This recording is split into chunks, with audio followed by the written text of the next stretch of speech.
Hi guys and welcome back to the show. Today I got a really awesome build for you, so stick around for that. But first a quick question. Do you remember this from way back in episode 22? This saw is really portable, but I'm not taking it anywhere. And this means we're building a miter station soon. Soon. Well, it's been a while, so let's not waste any more time and get right down to it.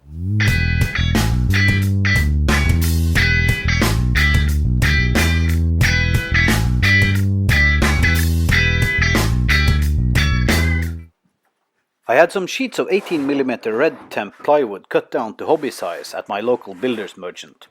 I thought this plywood would be better quality than the 18mm 6-ply pine sheets I normally get.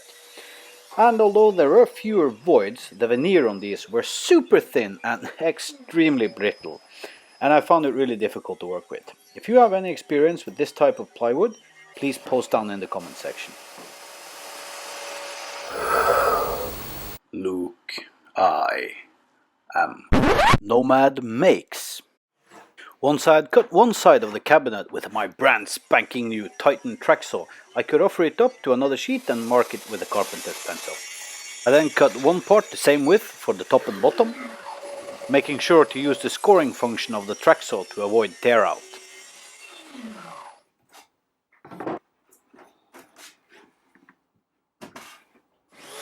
I then cut the top shelf to the same size as the miter saw.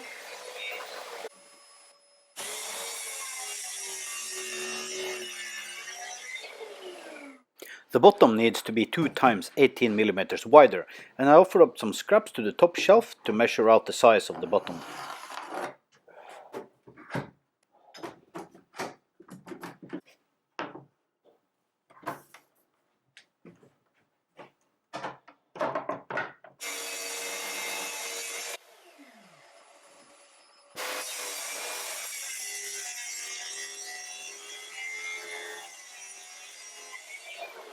To make sure the sides were exactly the same length, I clamped them together and cut them at the same time. I managed to set the track saw a fraction of a millimeter too shallow, so I completed the cut with my tenon saw.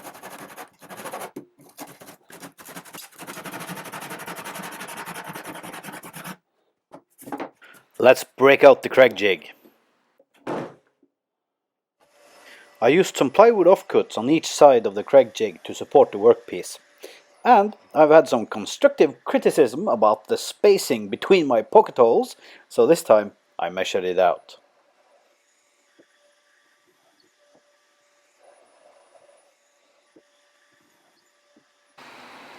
What do you think?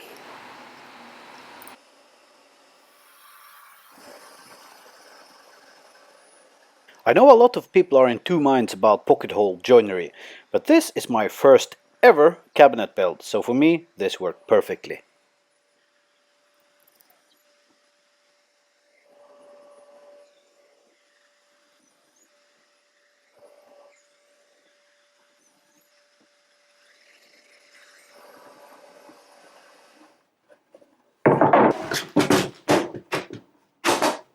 To make sure I used screws of the right length, I drilled some pocket holes in an offcut and offered it up to one of the sides with the screws fully inserted in the pocket hole.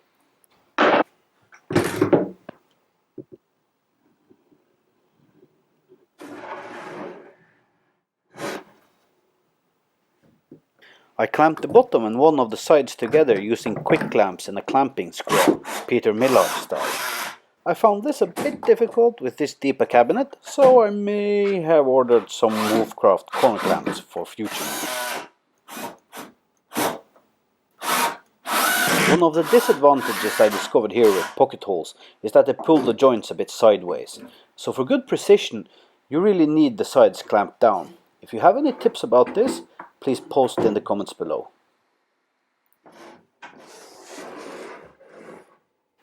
To help line up the other side wall of the cabinet, I screwed the clamping square down to the workbench and used it for support.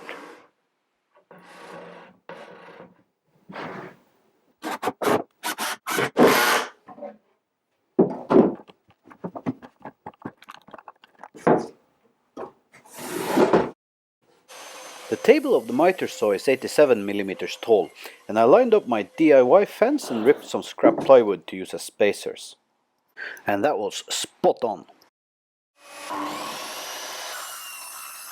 I needed 2 spacers to make sure the top shelf was level, so I cut it in half on my miter saw and made sure I had space on my workbench. I lined up the spacers on the inside of the cabinet.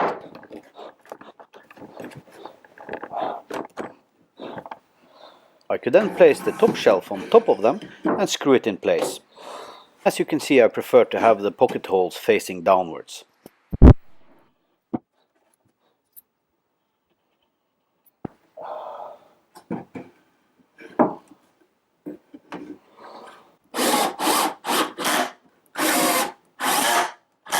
I wiped off the excess glue with some damp paper towel.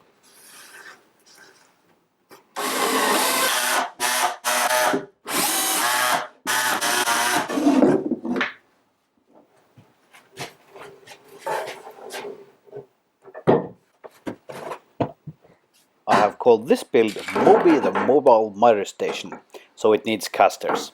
And I chose only to have brakes on the front ones.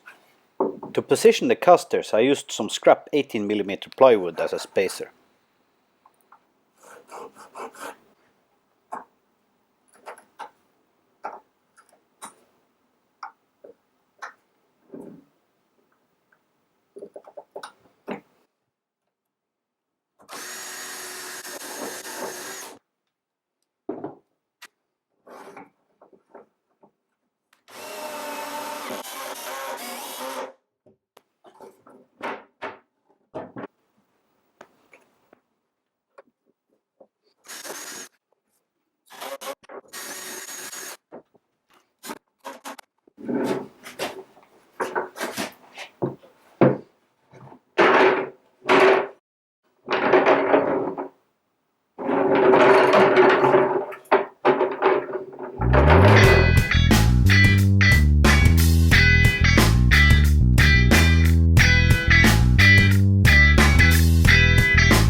It's time to see if the miter saw fits the top shelf of the cabinet.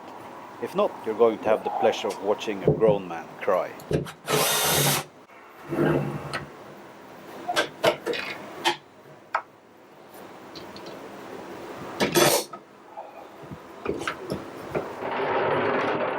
Whoop, that's a sneak peek of a future project.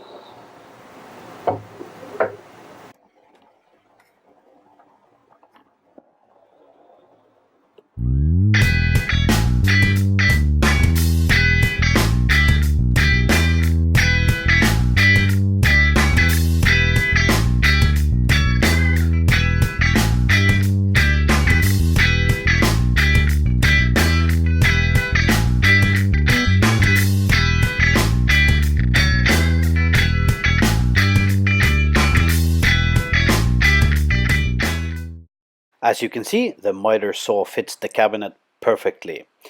And that is as far as we got today. Next time, Moby the Mobile Miter Station grows bigger shoulders, and I hope to see you back again for that. But again, that is it for today. I really hope you enjoyed the video, guys. If you did, please remember to leave a thumbs up. If this is your first visit to my channel, please consider subscribing. If you want to support me, there is a link to my Patreon as well as Amazon links to products I use and recommend below. Cheers, guys, and I'll catch you in the next one.